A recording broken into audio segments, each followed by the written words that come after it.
ক্রিকেটে যখন কোনো প্লেয়ার রানের খাতা খোলার আগেই আউট হয়ে যায় তখন ক্রিকেটীয় ভাষায় এটিকে বলা হয় ডাক মারা। ইংরেজি ডাক শব্দের অর্থ হাঁস।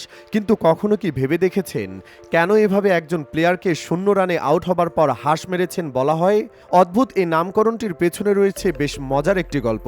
শুরুটা ছিল সেই 1866 সালের 17 জুলাই। টেস্ট ক্রিকেট পৃথিবীতে আলোর মুখ দেখেনি তখনও। ওয়েলসের যুবরাজ একদিন শখ করলেন ক্রিকেট খেলবেন, ব্যাটিংয়ে নামলেন বটে, তবে তাতে খুব একটা সুবিধা করে উঠতে পারলেন না। রানের খাতা খোলার আগে আউট হয়ে গেলেন। বিপদে পড়ল তৎকালীন সংবাদপত্রগুলো। যুবরাজের ফেলটু মারার খবরটা তো আর সোজাসুজি লিখে দেওয়া চলে না। তখন দারুণ একটি লাইন দিয়ে গোটা পরিস্থিতি সামাল দেওয়া হলো। লেখা হলো, the prince had retired to the royal pavilion on a duck's egg. Duck's egg শব্দগুলোর অবতারণার কারণ মূলত হাঁসের ডিমের সঙ্গে শূন্যের বাহ্যিক সাদৃশ্য। ব্যাস, সাপও মরল, অথচ লাঠিও অক্ষত রয়ে গেল। সাথে ক্রিকেট ইতিহাসে ঘটে গেল নীরব এক অধ্যায়। ইতিহাসের পাতায় ডাকস এক শব্দজোড়া অবিস্মরণীয় এক জায়গা পেয়ে গেল। দিন যত গিয়েছে মানুষ তত ছুটেছে সংক্ষিপ্ততার পথে। ক্রিকেটই বা ছুটে চলার পেছনে থাকবে কেন? হংসডিম্ব তাই আর হংসডিম্বই রইল না, ডিম ফুটে আস্ত একটা হাঁস হয়ে গেল। ডাকস এক হয়ে উঠল শুধুই ডাক। টেস্ট ক্রিকেট প্রথমের মতো ডাকের দেখা পায় 1877 সালের ম্যাচে।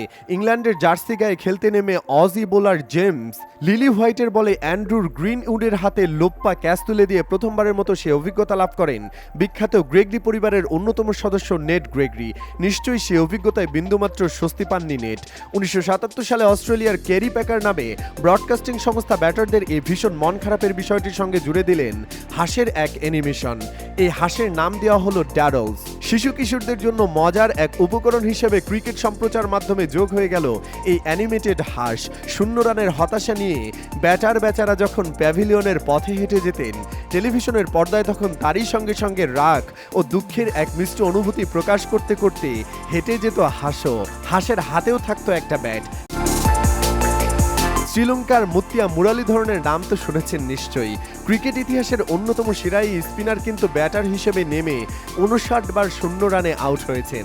আন্তর্জাতিক ক্রিকেটে 3 ফরম্যাট মিলিয়ে তার চেয়ে বেশিবার শূন্য রানে আউট হয়নি কেউই। অনাকাঙ্ক্ষিত এই র্যাঙ্কিংয়ের তালিকায় সেরার নামটা তাই অবধারিতভাবেই তারই। নিকটতম প্রতিদ্বন্দ্বী যাকে বলা হয় তার নাম কোর্টলি ওয়ালশ। তালিকায় 3 নম্বরে থাকা নামটা সনাত জয়সরিয়া। তিনি 53 বার শূন্য হাতে মানে শূন্য রানে ফিরে গেছেন প্যাভিলিয়নে।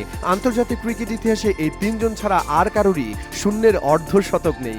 ইতিহাসের সেরা ব্যাটসম্যান স্যার ডন ব্র্যাডম্যানের জীবনের শেষ ইনিংসটা ছিল ডাক।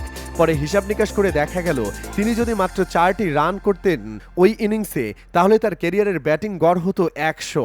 দ্য ডন হিসেবে পরিচিত এই ডানহাতে অস্ট্রেলিয়ান ব্যাটসম্যান ক্যারিয়ারের শেষ হয়েছিল 99.94 গড়ে। দুর্ভাগ্যই বটে।